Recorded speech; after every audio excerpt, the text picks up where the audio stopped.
Fala meus amigos, estamos começando aqui um vídeo especial que eu estou fazendo aqui para o domingo, né? Já que esses animais não me deixam em paz, ficam me perturbando em todo lugar que eu vou.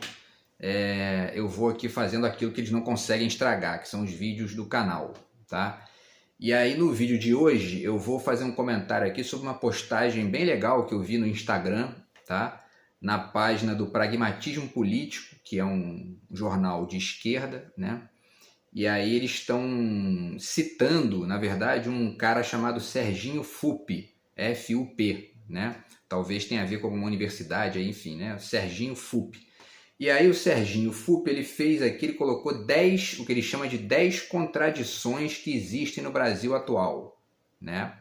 E aí eu vou falar um pouquinho sobre cada uma dessas contradições, que na verdade a gente já falou de algumas delas, quase todas, né, em alguns vídeos aqui do canal, mas vale a pena retomar algumas, fazer uns comentários a mais e deixar algumas dicas literárias para vocês aqui também, como de praxe, beleza? Então, pessoal, vamos lá. Então, quais são essas 10 bizarrices do Brasil atual, né? Vamos lá. A primeira, né, ele fala que são 10 contradições. Inclusive, vamos ponderar aqui também que algumas delas não são exatamente contradições, tá? É uma coisa um pouco mais sutil, né, que merece um outro nome, não é exatamente contradição. Mas vamos falar aqui, vamos fazer as reflexões necessárias aqui dentro da nossa perspectiva, tá? Então a primeira contradição que ele aponta é o seguinte: é o herdeiro que diz que conquistou tudo com meritocracia.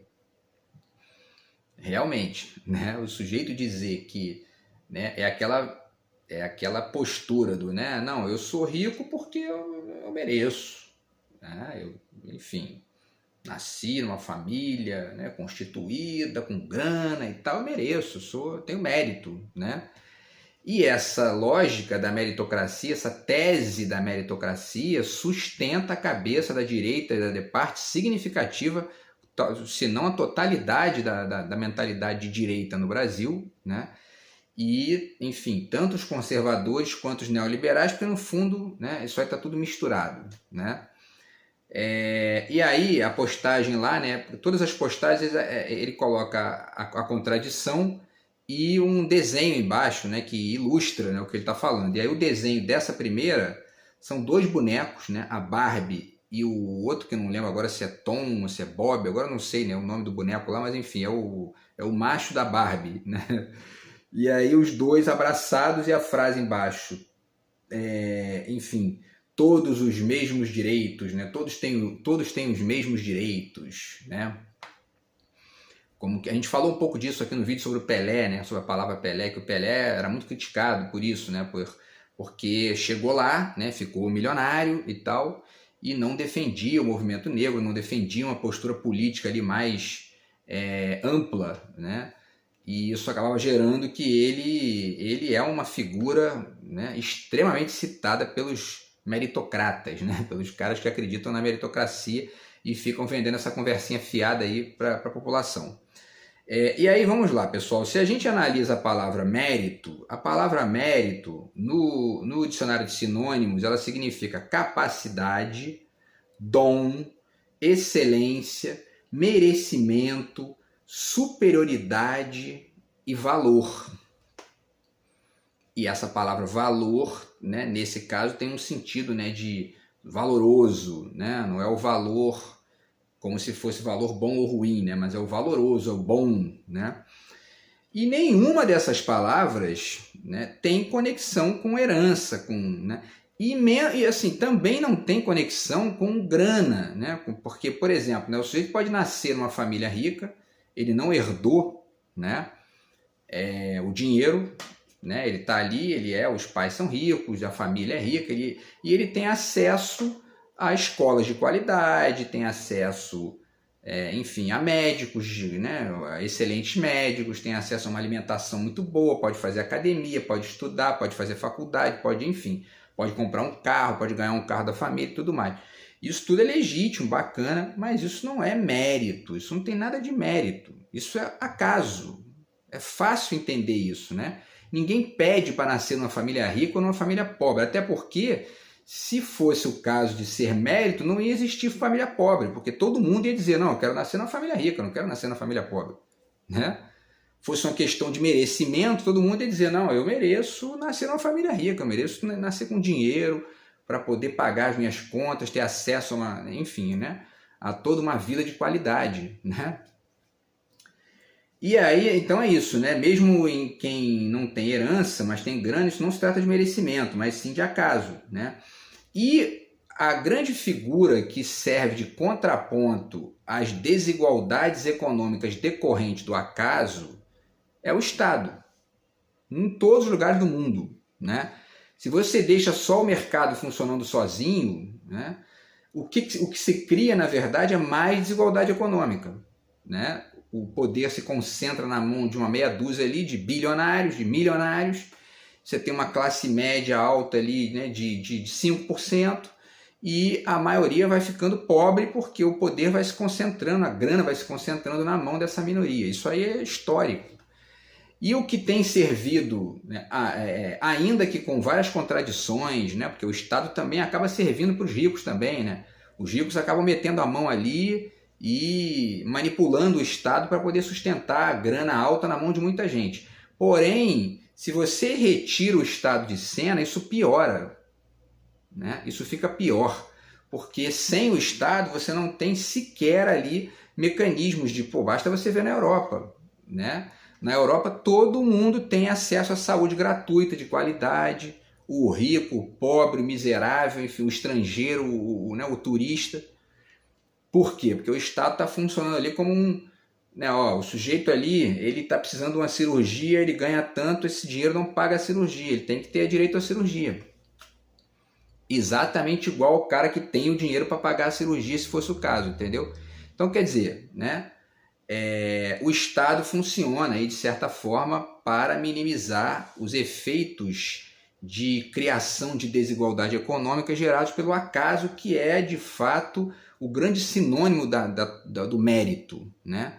O mérito vem do acaso, nesse caso específico de recebimento de herança ou de nascer numa família rica ou não, né? Eu nasci numa família de classe média alta, que pôde pagar bons colégios para mim, meu avô pagou ótimos colégios para mim, enfim, pagou faculdade para mim, e eu não acho que isso tenha sido mérito, isso foi sorte minha, eu dei sorte, né? E podia ter dado azar de nascer pobre, de nascer, né? Ia querer que a sociedade fosse constituída de uma forma que minimizasse essa pobreza econômica ali particular minha, né? Enfim, então essa ideia realmente é uma bizarrice que a gente tem aí no mundo atual. Enfim, vamos para a segunda, né? A segunda bizarrice que o Serginho, né? O Serginho, ele apresenta é o capitalista sem capital, né? E aí é isso, né? Quando você defende o capitalismo, mas não tem capital, né? No fundo, isso é o pobre de direita, né? Que é uma das outras aqui que ele coloca, né? Eu acho que essas duas figuras aqui são muito parecidas. Realmente tem gente que, né, é o capitalista sem capital, às vezes o cara até não é exatamente pobre, né? Mas ele fica defendendo ali o sistema que sustenta a pobreza não só dele, mas enfim, não exatamente dele, mas da maioria da população. Isso, na verdade, eu não vejo exatamente como uma contradição, né? Por quê? Porque isso é facilmente explicável pelo conceito de identificação, né? Assim como o cinema joga com isso, né? Cria heróis para poder o adolescente, a pessoa ali, o adulto, a criança, enfim, se identificar com o herói, né? E não com o vilão. Então é criada toda uma lógica, o herói tem uma mulher bonita do lado dele, o vilão está sempre sujo, e aí automaticamente as pessoas vão se identificando com o herói, né? Da mesma forma, o pobre de direita, ele acaba por uma via meio que involuntária, né, irrefletida, se identificando com o rico, porque com certeza ninguém quer ser pobre, né? Todo mundo quer ter grana, todo mundo quer ter uma condição financeira boa. Só que o problema dessa identificação do pobre de direita com o rico, e esse problema aí que é a base, né, dessa contradição que o Serginho está trazendo, é que essa identificação dele com o rico de direita acaba gerando, na verdade, a manutenção do poder do rico de direita e a perda dele de oportunidades, né, de transitar de forma mais ampla ali no sistema, na lógica toda, para poder crescer também.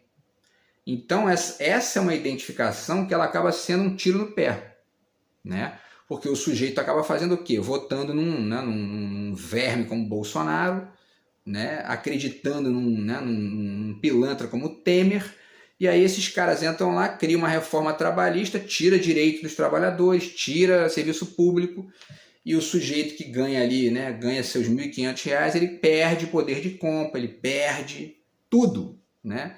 Ele perde em todos os sentidos, porque ele acabou se identificando com um sujeito que, apesar de ter uma aparência que interessa para ele do ponto de vista econômico, o jogo social é mais amplo do que meramente a aparência visual ou essa aparência simbólica superficial. Existe todo um jogo ali de interesses, né, na sociedade que essas pessoas pobres de direita que se identificam com o rico de direita não acessam, né, não percebem. E aí vota no Bolsonaro, aí o cara entra ali e diz, não, eu não posso fazer nada para alterar o preço do petróleo, isso aí quem faz isso é o mercado. Sabe quem está o mercado? São os ricos, né? Aí o Lula entra, volta e tá aí, ó, o preço da gasolina já está caindo, como a gente cansou de falar aqui, né? E por quê? Porque pode sim, pode mudar sim, é só você não ter, né, projeto, o seu projeto não ser um projeto de subserviência aos ricos, né?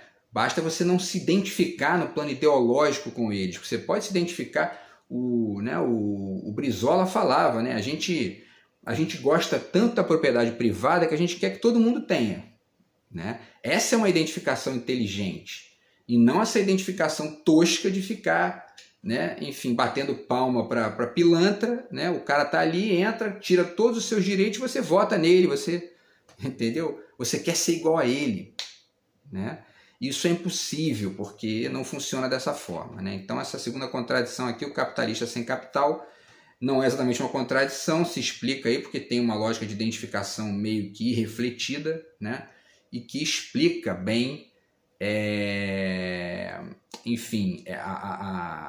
o excesso de pobres de direita que a gente vê constantemente aí caindo nessa conversa fiada, né?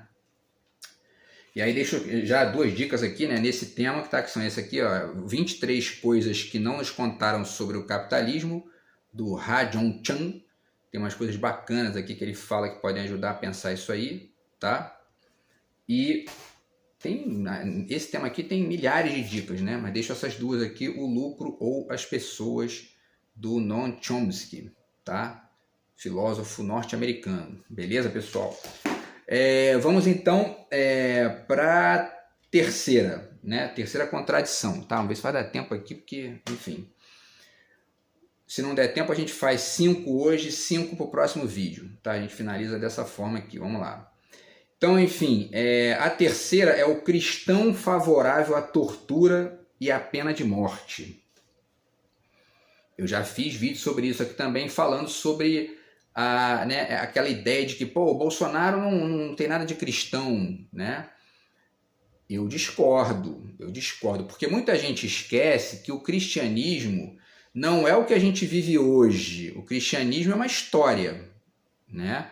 O que a gente está vivendo hoje do cristianismo é o resultado de milênios aí, né? De guerras, de confrontos ideológicos, de construções, de desconstruções simbólicas que foram transitando, né, para chegar onde a gente está hoje, né? Então, o cristão favorável à tortura e à pena de morte, será que ele é tão contraditório assim? Né? Deixo aqui a dica desse livro aqui, que é o Perseguições Religiosas, né, do James Holt, que eu já falei dele aqui também em outros vídeos, que é um livro excelente porque ele dá aqui vários exemplos do tipo de tortura que era feito pelos cristãos na Idade Média, assim, com uma série de grupos de pessoas que eles discordavam, né? Passaram 1000 anos fazendo isso, né? Então, assim, a tortura já foi um sinônimo de cristianismo. Obviamente que não autorreferido, né? Eles não vão se chamar de torturadores. Eu sou um torturador e tal, não, né? Mas quando você analisa a história da coisa, né, para além do que esse grupo ali com interesses ideológicos afirma sobre si mesmo, você percebe, né, que o tempo todo você vai vendo ali, né, hereges indo para a fogueira, mulheres acusadas de bruxaria indo para a fogueira, né, os muçulmanos nas cruzadas e também outras religiões também, né, cometeram matanças na história da humanidade, né? E aí, pessoal, por quê? Porque a religião ela tem um problema, né? Ela é invariavelmente excludente, né? É claro que eu não estou dizendo aqui que você tem que ser radicalmente inclusivo, né? Porque os excludentes você tem que excluir, né? Mas o tipo de exclusão que a religião faz geralmente é uma exclusão muito sem contradito, né? Muito monolítica, né? Essa é a grande questão. Tá aí, monoteísmo, né? Tem as religiões grandes aí do mundo que dominam quase que o mundo inteiro, são as religiões monoteístas, né? O judaísmo, o cristianismo e o islamismo, né? Então, quer dizer, existem até religiões politeístas e tal, mas mesmo ali você vai ver que vai ter um momento ali que eles vão dizer, ó, isso aqui não pode, porque, entendeu? Isso aqui é coisa do demônio, é coisa do diabo, enfim. E se você não estabelece um ponto de diálogo na sociedade que seja por cima das religiões, essa exclusão que está na base do pensamento religioso, eles transformam em lei e começam a matar os outros. A história mostra isso, né? Então, enfim, é preciso que o Estado seja laico, como ele é do ponto de vista ali da sua estruturação legal e tudo mais. E a palavra laico, você vai no dicionário, significa exatamente não religioso. Aí tem os pilantras, os malandros, tipo Silas Malafaia, né, que chega para dizer, ó, o Estado não é laico, mas é cristão, entendeu? É um 7-1, ele está querendo ali no fundo, né, com a conversinha fiada dele, ganhar poder para poder tolir a vida dos outros, a partir dos dogmazinhos dele, a partir da conversinha fiada que ele acredita para a vida dele, e para quem quiser seguir ele, bacana, mas ó, fica por aí, meu querido, fica por aí, entendeu? Porque se dá muito poder na mão de um bunda suja desse, daqui a pouco ele está querendo mandar na vida privada dos outros, né? Tá cheio de religioso aí, não só na religião, mas em outros campos aí de ação humana, entendeu? Uma gentinha que gosta de ficar enchendo o saco da vida privada dos outros, entendeu? Então, enfim, o cristão favorável à tortura e à pena de morte não me parece tão contraditório assim, não. Né? E eu fiz um vídeo aqui para falar do Bolsonaro, né? Fiz mais ou menos essa reflexão. E finalizo esse terceiro ponto aqui, deixando a dica do Carl Sagan, né? O Mundo Assombrado pelos Demônios, que é esse livro aqui fantástico, que é uma das bases aqui da minha trajetória intelectual. Eu li esse livro com 20 anos, foi um negócio assim, foi uma descoberta na minha vida.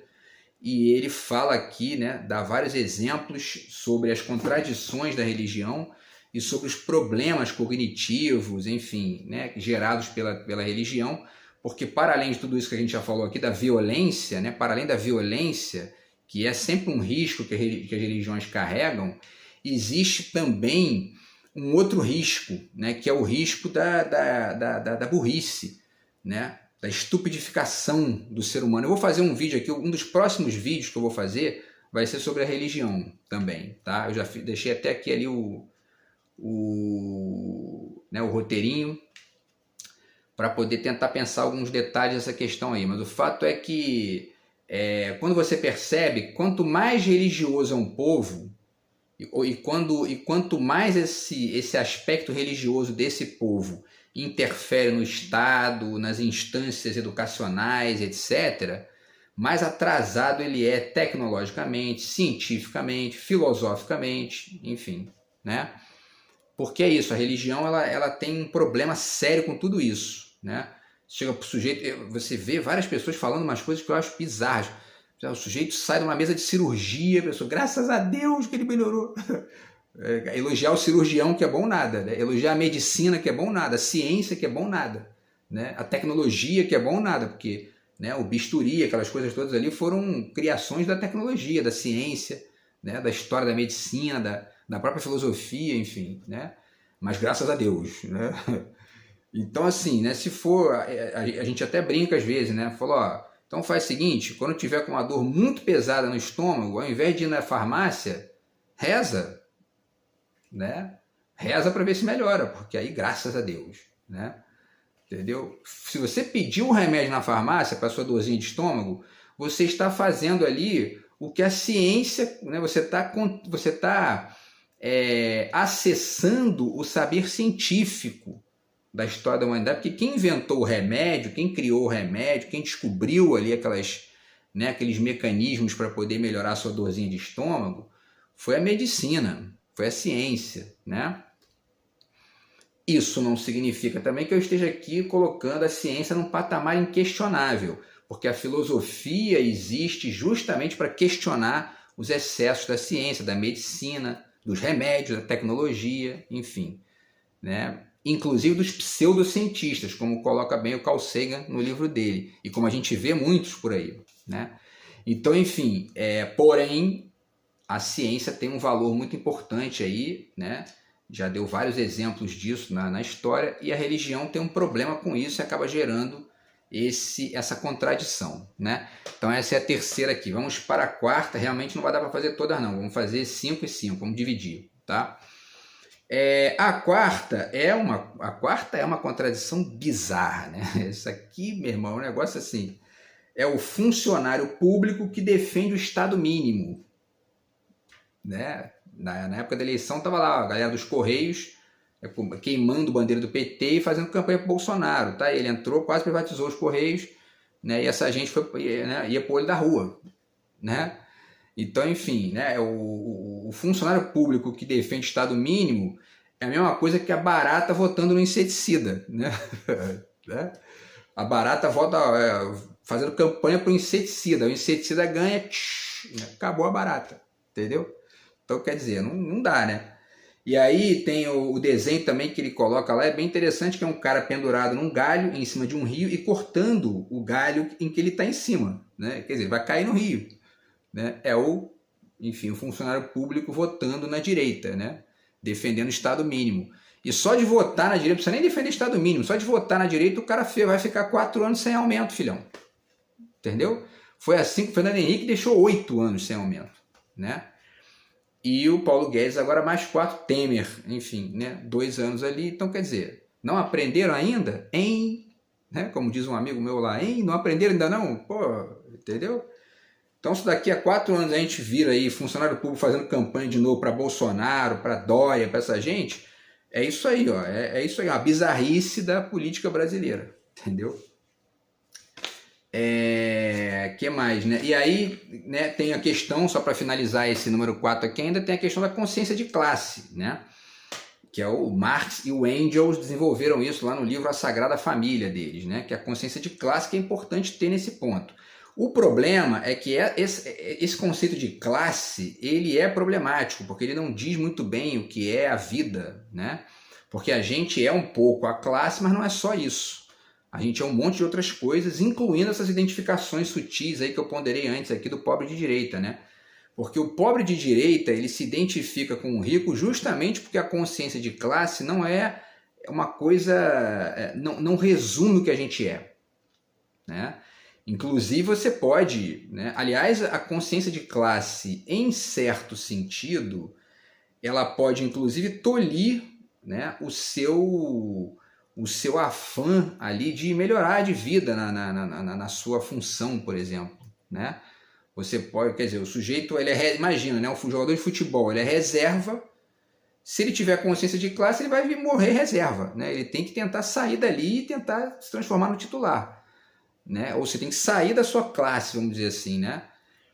Então, essa questão é problemática. Agora, né, por um lado, se isso é verdade por um lado, por outro, em certos momentos, é importante ter essa consciência de classe, porque senão você dá a arma na mão do bandido, como se diz no popular, né?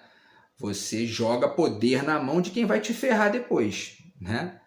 Então, enfim, o Marx é bom por isso, é bacana, é importante ler o Marx para poder entender essas coisas aí, tá? E aí tem o pobre de direita, né, que é o quinto aqui que a gente vai finalizar, tá? Para depois fazer os outros 5 no próximo vídeo, tá? Vou dividir em 2. O pobre de direita é isso aí que eu já falei, né? Ele diz aqui, né, ele bota 2 bonequinhos, um rico sendo carregado por 2 pobres, né? E aí o rico, pô, voltaram a falar em taxar os ricos. Aí o pobre que está carregando ele diz, malditos comunistas, né? Enfim, e na verdade aí funciona exatamente essa lógica da identificação que eu falei em relação ao primeiro, né, que era o capitalista sem capital, porque o pobre de direita é isso, é um capitalista sem capital, né? Mas que se identifica por motivos, né, óbvios com quem tem, porque o dinheiro daria a ele, né, no caso, é a perspectiva dele, pô, se eu ganhar dinheiro eu vou passar a ter tudo isso aí, é o que ele tem, entendeu? E vou sair dessa condição aqui que eu estou. A questão, a malandragem da coisa e ao mesmo tempo a filosofia, porque eu estou falando malandragem aqui no sentido positivo, né? É você perceber que para você chegar lá, você precisa entender o contexto, né? E ao mesmo tempo não acreditar na conversa fiada de que todo mundo tem condição de chegar lá, basta deixar o mercado funcionar. Isso é a conversa fiada que os ricos pilantras ou 7-1, né, vendem para enganar os pobres, para enganar a classe média, para enganar os ingênuos, incautos, né, ou no limite os burros, né, porque tem gente que não adianta você falar 500 vezes ali que a pessoa não percebe essas coisas. Então, enfim, né, você tem que perceber que ou você olha para essa questão como uma coisa complexa, com mais detalhes, né, do que a aparência demonstra, ou você pode, né, tá arriscado você ficar a sua vida inteira dando murro em ponta de faca ali, né, e cair nessas armadilhas aí de votar num cara como Bolsonaro, num cara como Fernando Henrique, num cara como Temer, né, e outras figuras que vão aparecer aí. Tá aí, ó, o tal do Zema, né? Partido Novo. Vamos acabar com o Estado mínimo. Aí ele entra lá para governador, ele aumenta o salário dele de 10 mil para 40 mil e, frise-se, congela o aumento dos funcionários públicos. Entendeu? Então, quer dizer, essa gente é tudo conversa fiada, né? A direita brasileira é isso aí, é o tempo todo isso, né? A gente fica, às vezes, né, tentando ponderar, não, deve ter gente bacana ali, né? Mas aí você olha 1, 2, 3, 5, 10 e não tem. É isso aí, ó, é isso aí, entendeu? É gente que quer que, né, o Estado é mínimo para todos os outros, menos para ele e para a galerinha dele, entendeu? E o Estado não vai acabar, não é assim que funciona, né? Porque é a mesma, eu já fiz vídeo sobre isso aqui, é o mesmo esquema da bomba atômica. Quem é que desliga primeiro? Entendeu? Então vamos ficar aqui, né, falando entendeu? De cegonha, então vamos conversar sério, vamos, né, pensar coisas de maneira séria. O Estado vai continuar, então como é que a gente faz para ele funcionar melhor? Tem que votar na esquerda, simples assim. Votando na esquerda ele funciona melhor. Essa é a história. Você bota na mão da direita, eles sucateiam, vendem para iniciativa privada, aí os caras começam a vender a coisa mais caro, aumenta o custo de vida para todo mundo se ferra. Tá aí, ó, toda hora. O pessoal da Supervia aqui do Rio parece que já vai abandonar aí, né? E deixaram tudo sucateado, tá tudo ali caindo aos pedaços. Privatizaram. Parece que 20 anos de privatização não deu em nada. Entendeu? A Europa está reestatizando um monte de coisas lá. Né? Porque privatizaram água, caíram naquela conversa fiada neoliberal americana, Estados Unidos, e viram que, ó, isso é conversa fiada, isso não, né? Ao mesmo tempo, aqui no Brasil, em São Paulo, eles elegem o Tarcísio, que agora está querendo privatizar tudo, entendeu? Né? É o paulista, que tem essa visão aí de pobre de direita, né? Enfim. Beleza, pessoal? Então é isso. Então esses foram os 5 primeiros aqui, as 5 primeiras bizarrices da política brasileira, tá? Só recapitulando aqui, né, o herdeiro meritocrata, né, o capitalista sem capital, o cristão torturador né? O funcionário público que defende o Estado mínimo e o pobre de direita. Então, no próximo vídeo, a gente vai falar sobre os 5 finais aqui, as 5 outras contradições e fazer alguns comentários também, que tem coisa bacana aqui também, beleza? Abraço aí, até o próximo vídeo. Fui!